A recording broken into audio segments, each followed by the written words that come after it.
వాళ్ళు వెనక్కి వెళ్తున్నారు. వెనక్కు కాదు, చివరి రక్తపు బొట్టు వరకు ముందుకే.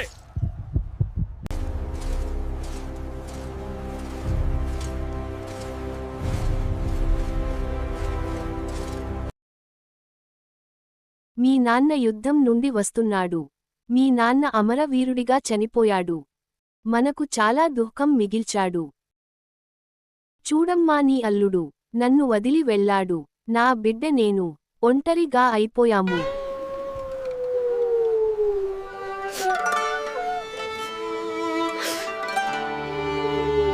ఎందుకిలా నన్ను ఒంటరిగా వదిలి వెళ్ళావు? నానా, లేనానా, దేవుడు మనకు అన్యాయం చేశాడు బిడ్డ.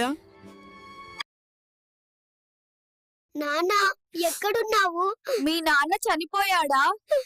బాధపడకు, దేవుడు నీకు సహాయం చేస్తాడు.